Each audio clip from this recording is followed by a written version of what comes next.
Actually, in 21-22, I would, my goalie, put on something that had a tight waist. At 90, Shirley MacLaine is finally spilling the family dirt.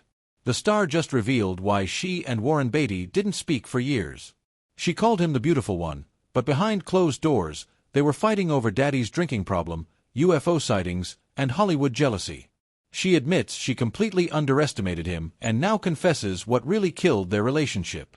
The shocking truth about Hollywood's most famous siblings is messier than anyone imagined. Shirley MacLaine was born on April 24, 1934, in Richmond, Virginia. Her family was middle class, but they had big ambitions.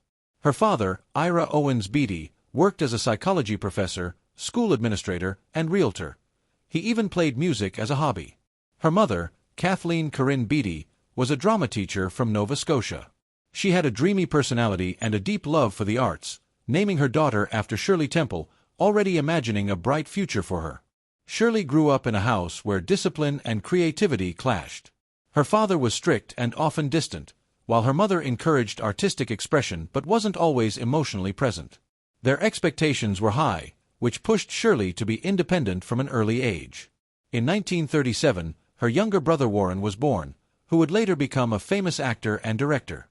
Their relationship was both competitive and supportive, shaping them in different ways as they pursued their careers. Shirley often said she had an orphan psychology. Her parents were busy with their own lives, so she had to figure things out on her own.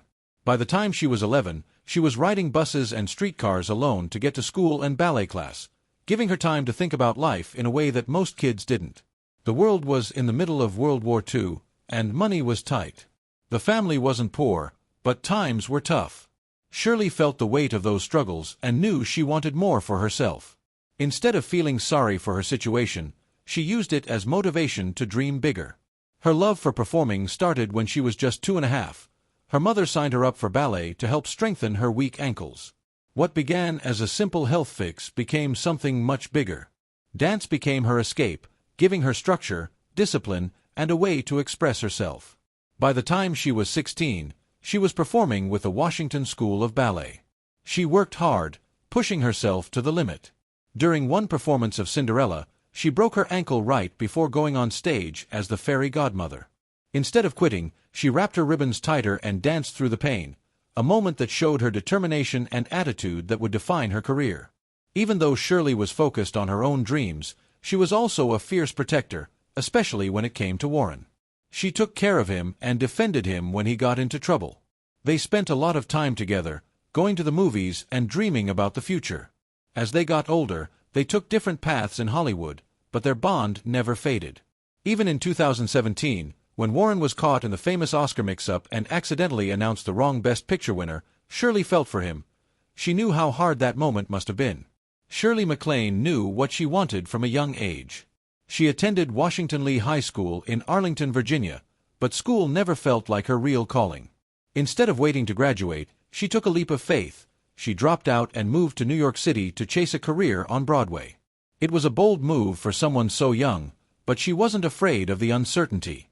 At 18, she landed a spot in the chorus of Me and Juliet, 1953-54, a musical by Rodgers and Hammerstein. It was her first taste of Broadway, but she wanted more. In 1954, she became the understudy for Carol Haney in The Pajama Game. Knowing this could be her big chance, she cut her hair short to look more like Haney. If the role ever opened up, she wanted to be ready. That moment came sooner than expected. Just days after the show's premiere, Haney broke her ankle during a Wednesday matinee. MacLaine was called to step in. With little time to prepare, she took the stage and gave a performance that caught everyone's attention. Money was tight during this time. She often ate at automats where meals cost only a few cents, but she didn't let that stop her. She kept performing, and by June 1954, Haney had recovered. MacLaine could have gone back to being an understudy, but something incredible happened. Producer Hal B. Wallace had seen her on stage and was impressed. Without hesitation, he signed her to a 5-year contract with Paramount Pictures. Just like that, her Broadway days were behind her. Her discovery was a mix of talent and luck. One of the people in the audience that night was comedian Jerry Lewis, who was so impressed that he told Wallace to watch her perform. Wallace took his advice, and after seeing her live, he knew she was a star. He initially offered her $200 per week, a good sum for a newcomer, but her agent negotiated it up to $600. In a matter of weeks, she had gone from an understudy on Broadway to a rising star in Hollywood. Her film debut came in The Trouble with Harry, 1955, a dark comedy directed by Alfred Hitchcock. At just 20 years old, she starred alongside John Forsythe and Edmund Gwenn. The film didn't make a huge impact at the box office, but MacLaine's performance stood out. Critics praised her charm, and she won a Golden Globe for New Star of the Year. Before stepping into Hollywood, she made a small but important change. She was born Shirley MacLaine Beatty, but another actress named Shirley Beatty was already registered with the Actors' Equity Association. To avoid confusion, she decided to use her mother's maiden name, becoming Shirley MacLaine. It was a fitting choice. Her mother, Kathleen Corinne Beatty, had been a drama teacher who loved poetry and theater. Her younger brother, Henry Warren Beatty, later did the same thing when he entered Hollywood, becoming Warren Beatty. By 1958, MacLaine had proven herself as more than just a rising star. That year, she earned her first Academy Award nomination for Some Came Running, directed by Vincente Minnelli. The film starred Frank Sinatra as Dave Hirsch, a troubled Army veteran, and Dean Martin as his gambler friend Bama Dillard. MacLaine played Ginny Moorhead, a kind-hearted but naive woman who falls in love with Dave. Her performance was unforgettable. Ginny was a woman who loved deeply, even when it put her in danger. She was vulnerable but never weak, and her story ended in tragedy when she sacrificed herself to save Dave during the film's climactic scene. Critics praised MacLaine for bringing depth to the role, turning what could have been a one-dimensional character into someone real. The film received several Academy Award nominations, including Best Picture and Best Supporting Actor for Arthur Kennedy, but it was MacLaine's performance that left the strongest impact.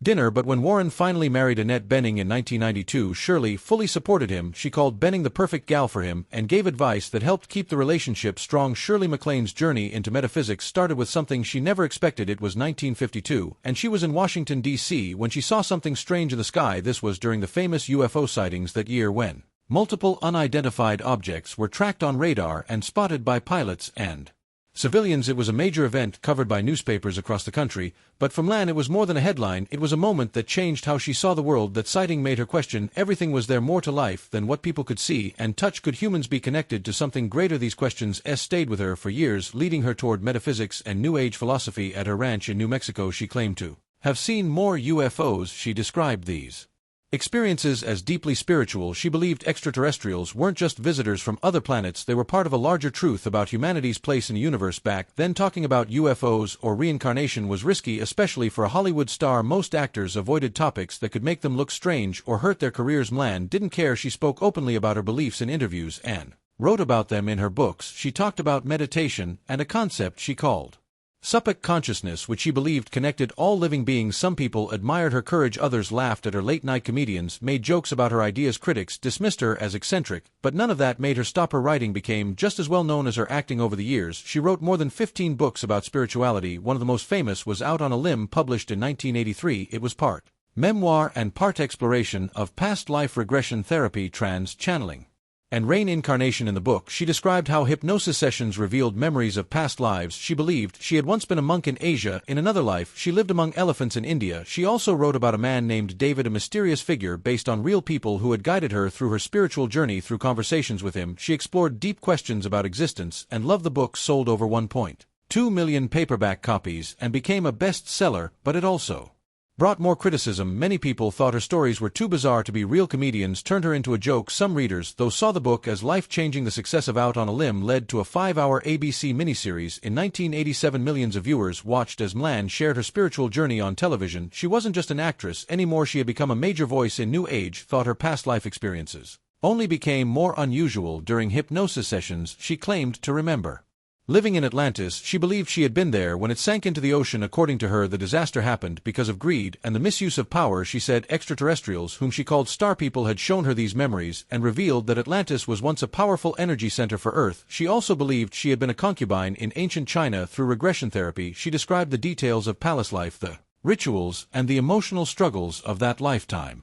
She saw these past lives as more than just memories. They explained parts of her personality and relationships in the present. She believed that people's experiences in past lives shaped who they were today. Not everyone believed her. Many thought her claims were too far-fetched, but she insisted that past life memories had real meaning. She saw them as lessons that could help people understand their purpose and the connections between all souls. Her beliefs didn't just bring criticism from the public, they also caused tension with her younger brother Warren Beatty. He was one of Hollywood's biggest stars, known for being practical and intellectual. He didn't share her interest in spirituality, and their differences created problems between them. At one point, he reportedly called her ideas cosmic nonsense. The comment led to a temporary estrangement. Their relationship was complicated by more than just spiritual disagreements. They were both famous, and professional rivalry played a role in their distance. They rarely worked together, and their public interactions were limited, but over time their bond softened. MacLaine later said she understood why her brother was skeptical. She believed that every soul had a unique path, and his was simply different from hers. Shirley MacLaine and Warren Beatty are the only siblings in Hollywood history to both win Academy Awards. Their careers took different paths, but each found a way to leave a lasting mark. Shirley won Best Actress in 1984 for Terms of Endearment, a film that became a cultural milestone. Her role as Aurora Greenway, a strong-willed mother navigating love and loss, connected deeply with audiences. The movie made over $18 million, a massive success for the time. Warren won Best Director for Reds in 1981, an epic film about journalist John Reed. It earned 12 Oscar nominations, and Warren himself was nominated for acting, writing, directing, and producing. He achieved this rare accomplishment twice in his career, something almost no one else in Hollywood has done. Together, the two siblings have earned 20 Oscar nominations, 14 for Warren and 6 for Shir, securing their legacy as Hollywood royalty. Their financial success reflects their long and carefully built careers. Shirley's net worth is estimated at $50 million, earned through decades of acting, writing, and even spiritual teaching. She starred in classics like The Apartment in 1960 and Steel Magnolia in 1989. She also became a best-selling author, writing about her personal experiences and spiritual beliefs in books like Out on a Limb. Warren has an even higher net worth at $70 million thanks to his involvement in producing and directing. He made sure to take on roles where he had creative control, profiting from hits like Bonnie and Clyde and Heaven Can Wait in 1978. His directing career added to his wealth, with Reds being one of his biggest achievements. He is still the only person to ever receive Oscar nominations for acting, directing, writing, and producing twice in his lifetime. Though both became wealthy, they took very different approaches. Shirley expanded into television and spiritual seminars, charging up to $300 per attendee for her workshops. Warren focused on big-budget films that involved risk but had the potential for huge payoffs. Their combined net worth of $120 million proves they not only had talent but also knew how to navigate the business side of Hollywood. At 90 years old, Shirley is preparing for what might be her final film, People Not Places, scheduled for release in 2026. Directed by Brad Furman, best known for The Lincoln Lawyer, the film tells the story of an elderly widow who befriends a homeless man while facing her own mortality. The production has struggled with financial issues, with reports that crew members are owed a total of $245,000. Warren, now 87, has stepped away from the industry. His last film, Rules Don't Apply, came out in 2016 after a 15-year break. Despite a cast that included Annette Bening and Lily Collins, the movie flopped, making only $3.9 million against its $25 million budget. It was an unexpected end to a career filled with success. Shirley continues working because she loves storytelling. Warren has chosen to stay out of the spotlight. Their careers couldn't be more different, but both shaped Hollywood in ways few others have. Two siblings from Virginia became legends, proving that talent and determination can take you to the top.